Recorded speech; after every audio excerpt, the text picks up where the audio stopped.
Hello guys, कैसे हैं आप लोग। मैं रजनीश गुरु एक बार पुनः आप लोगों का एक्सेलेंस क्लासेस के यूट्यूब चैनल पे स्वागत करता हूं। दोस्तों, कोरोना महामारी के इस समय में आप अपने घर पे रहे, सतर्क रहे और घर पे ही अपनी स्टडी को पीक पॉइंट पे लेके पहुंचे।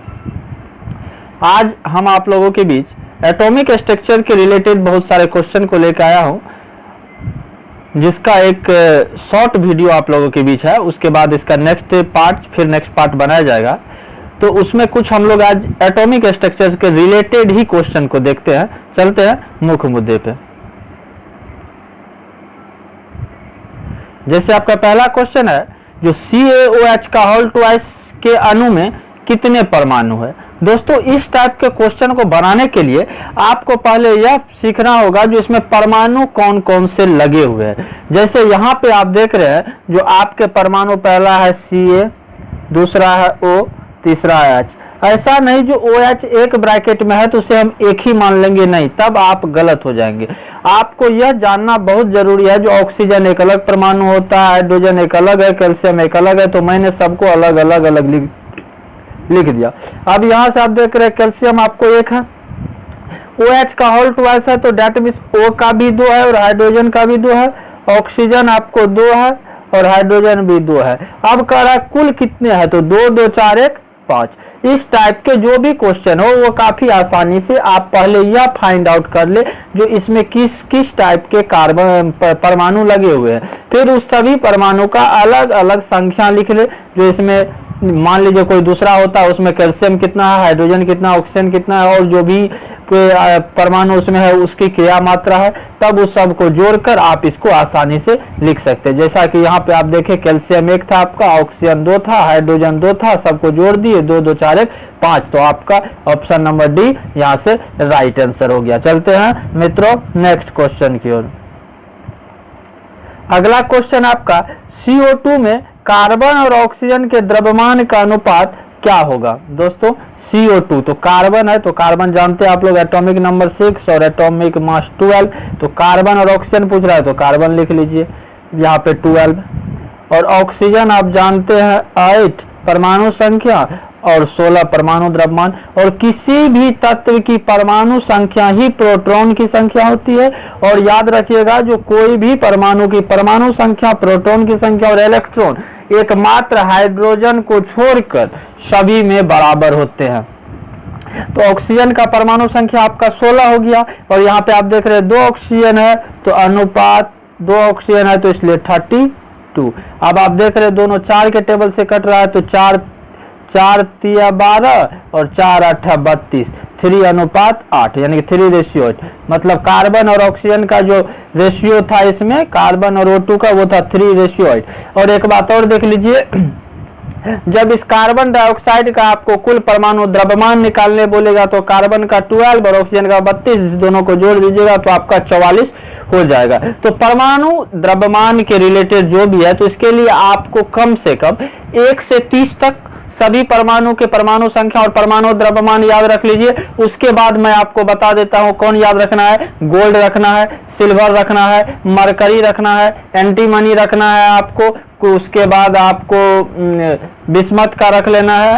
उसके बाद आपको पोलेनियम रख लेना है, रुबिडियम रख लेना है थोड़ा सा 1 से 30 के बाद। उसके बाद यूरेनियम रख लेना है। मुख्यतः आपका 1 से 30 पूछता है। उसके बाद जो तत्व परमाणु या तत्व आप देख रहे हैं जो काफी चर्चा में हाईलाइटेड फॉर्म में रहता है, वो आपसे पूछा जाता है। तो यहां से आपका राइट आंसर क्या निकल गया मित्रों, 3:8। चलते हैं अपने नेक्स्ट क्वेश्चन की ओर। अगला क्वेश्चन आपका है, धनावेशित तत्वों की संयोजकता होती है। तो धनावेशित, दोस्तों कोई भी तत्व धनावेशित या ऋणावेशित क्यों होती है, क्योंकि हर एक तत्व की टेंडेंसी होती है जो मेरे आउटर मोस्ट ऑर्बिट में 8 इलेक्ट्रॉन हो जाए except hydrogen and helium. Hydrogen और हीलियम छोड़कर सब चाहता है जो मेरे बाह्यतम कक्षा में 8 इलेक्ट्रॉन हो जाए। और कोई भी तत्व का जो टेंडेंसी है वो मैक्सिमम आपको 1 2 या 3 इलेक्ट्रॉन लूज कर सकता है और आपको 1 2 या 3 इलेक्ट्रॉन गेन कर सकता है। तो धनावेशित जो होता है उसका वैलेंसी यानी कि उसका जो संयोजकता होती है वो मोस्ट 1 2 3 होता है। जैसे देखिए एग्जांपल के तौर पर हम देखते हैं, जो सोडियम का एटॉमिक नंबर आपका 11 होता है, तो इसके फर्स्ट ऑर्बिट में 2, दूसरे ऑर्बिट में 8 और तीसरे में 1। अब इसको लास्ट ऑर्बिट को फुलफिल करने के लिए, इसको फुलफिल करने के लिए आपको 7 एलिमेंट की आवश्यकता होती है, 7 तत्व की आवश्यकता है, इलेक्ट्रॉन की आवश्यकता होती है। तो कोई भी तत्व आपको मैक्सिमम 1 2 3 इलेक्ट्रॉन दे सकता है या 1 2 3 इलेक्ट्रॉन ले सकता है। तो इस सिचुएशन में इन्हें 7 तो मिलेगा नहीं, तो यह क्या करता है, अपना इस एक इलेक्ट्रॉन को बोलता है जा भाई तू आजाद हो जाओ, ओ भैया तू आजाद हो जाओ, तुमको मैंने आजाद कर दिया। अब जो इसे आजाद कर दिया तो डेट मींस इन्होंने क्या किया, 1 प्लस आयन इस पे बन गया। यही अगर मान लीजिए मैग्नीशियम होता है जिसका एटॉमिक नंबर 12 होता है, तो उसको आप लिखते 2 तो अब इसको टर्मोस्ट ऑर्बिट में 6 इलेक्ट्रॉन कंप्लीट करना है, तो 6 तो मिलेगा नहीं, तो इस 2 को रिलीज कर देता है, ये 2 प्लस 2। इसी तरह एल्युमिनियम को देख लेते हैं और भी बहुत सारा। तो मुख्यतः जो धन आवेशित होती है उसकी संयोजकता 1 2 3 ही होती है। संयोजकता और संयोजी इलेक्ट्रॉन में ध्यान रखिएगा। संयोजी इलेक्ट्रॉन क्या हो गया, जो किसी भी तत्व के बाहरी सेल में उपस्थित सभी इलेक्ट्रॉन संयोजी इलेक्ट्रॉन होते हैं। लेकिन संयोजकता क्या होता है, जो किसी भी तत्व के बाहरी कक्षा को फुलफिल्ड करने के लिए, पूर्ण बनाने के लिए जिस इलेक्ट्रॉन की आवश्यकता होती है या जितनी इलेक्ट्रॉन की आवश्यकता होती है उन्हें संयोजकता कहा जाता है। ठीक है मित्रों, चलते हैं नेक्स्ट क्वेश्चन की ओर।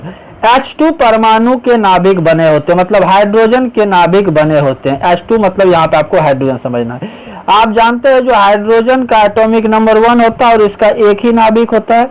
एटॉमिक नंबर 1 है तो मतलब यहाँ पे आपका प्रोटॉन भी 1 होगी, एक प्रोटॉन हो गया, ये एक लिखा है मैंने। और एटॉमिक द्रव्य ये मास भी इसका 1 होता है।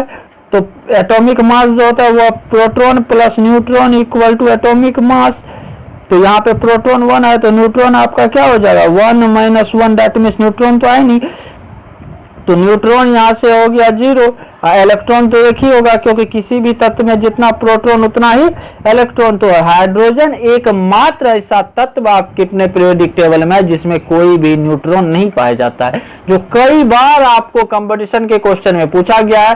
जो ऐसा कौन सा तत्व है जिसके नाभिक में एकमात्र एक भी न्यूट्रॉन नहीं पाया जाता, ऐसा कौन सा तत्व है जिसके नाभिक में एक भी न्यूट्रॉन नहीं पाया जाता है, तो वो है आपका हाइड्रोजन। तो मतलब इसके नाभिक में क्या होता है, मात्र एक प्रोटॉन। और इलेक्ट्रॉन नाभिक में नहीं होता, इलेक्ट्रॉन इसके नाभिक के चारों ये जो ऑर्बिट होता है इस पे इलेक्ट्रोफिगल फोर्स के द्वारा हमेशा मूव करते रहता है।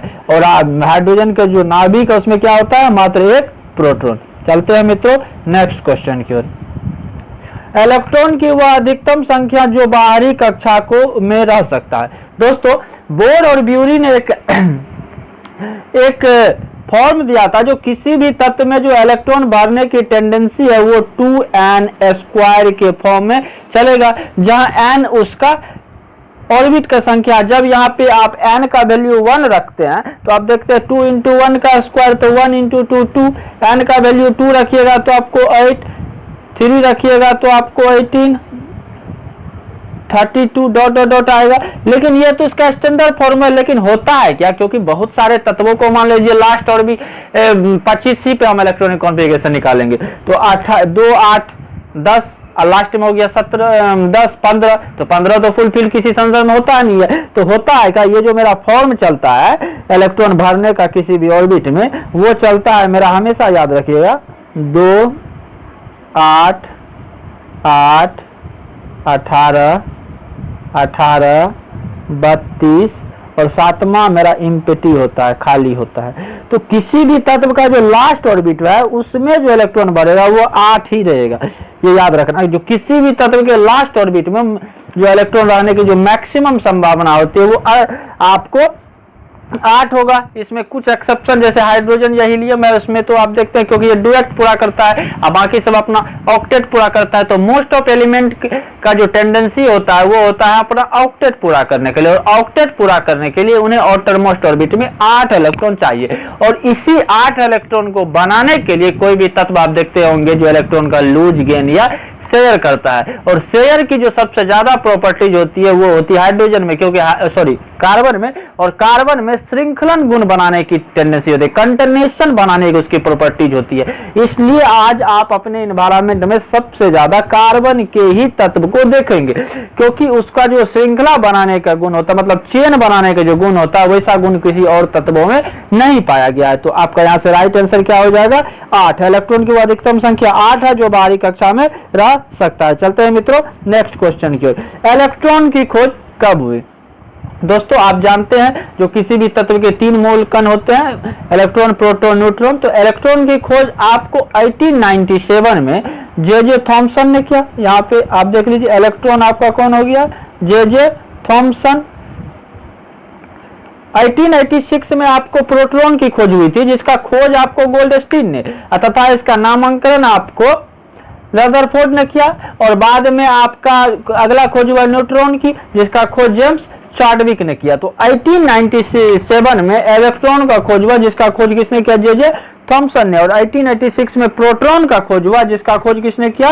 गोल्डस्टीन ने। और नामांकन इसका किया आपको रदरफोर्ड ने। चलते हैं मित्रों नेक्स्ट की क्वेश्चन की ओर। तीसरी कक्षा किस सेल का नाम है? तीसरी कक्षा का क्या नाम है कहने का मतलब हुआ, आप जानते हैं जो मेरा जो इलेक्ट्रॉन भरता है वो भरता है 2, 8, 8, 18, 18 और यहाँ मैं 32 लिख दूं।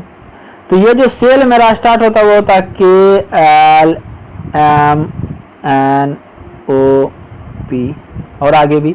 तो तीसरी सेल आप देख लीजिए 1, 2, 3, तो M8, तो मतलब क्या हो गया यहाँ से M। और कभी कभार यह भी पूछ देगा आपको जो M सेल में कितना इलेक्ट्रॉन होगा, N सेल में कितना इलेक्ट्रॉन हो सकता है, O सेल में कितना इलेक्ट्रॉन हो सकता है, P सेल में कितना इलेक्ट्रॉन हो सकता है, K सेल में कितना इलेक्ट्रॉन हो सकता है, L सेल में कितना इलेक्ट्रॉन हो सकता है। तो आपको याद रखना है 2, 8, 8, 18, 18, 32 खाली, KLMNOP खाली, यही याद रखना 2, 8, 18, 18, 32 खाली, KLMNOP खाली। इससे आपको तुरंत मिल जाएगा, तुरंत आप लिखिएगा, नंबरिंग कर लीजिएगा 1, 2, 3, 4, 5, 6, 7 तुरंत मिल जाएगा। ठीक है मित्रों, चलते हैं नेक्स्ट क्वेश्चन की। और अगला क्वेश्चन आपका है जो पोटासियम में न्यूट्रॉन की संख्या क्या है? तो दोस्तों मैंने आपको क्या बोला अभी तुरंत, जो आपको 30 तक का electron, proton, neutron, atomic mass ये सब ध्यान में रखना। अगर ध्यान में रखते हैं तो खट आंसर करेंगे, नहीं तो निकालेंगे। आप जानते हैं जो पोटासियम जो होता है मेरा 19K39 होता है। तो यहां से आप देख लीजिए P आपका हो गया भैया 19 और मास हो गया आपका, मास को जेड से हम लोग लिखते हैं, वो हो गया आपको 39। और न्यूट्रॉन निकालने का फॉर्मूला मैंने क्या बताया आपको, जेड माइनस P, तो 39 माइनस 19, तो 19 में से 20, तो रिजल्ट हो गया आपका 20। और याद रखिएगा जितना प्रोटॉन उतना ही इलेक्ट्रॉन।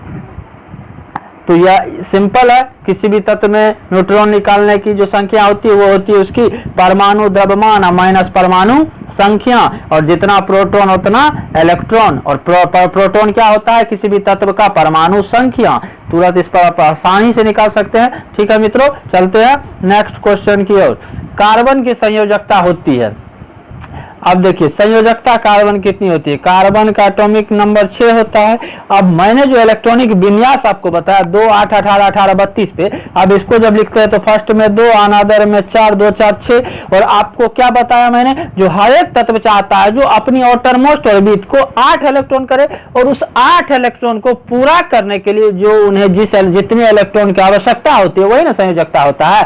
और संयोजी इलेक्ट्रॉन क्या होता है? जो लास्ट ऑर्बिट में रखे, लास्ट ऑर्बिट में उपस्थित सभी इलेक्ट्रॉन संयोजी इलेक्ट्रॉन होता है। और संयोजकता लास्ट ऑर्बिट में 8 इलेक्ट्रॉन पूरा करने के लिए जितने इलेक्ट्रॉन की आवश्यकता होती है वो होती है संयोजकता। तो अब इसको 8 पूरा करने के लिए कितना चाहिए भैया?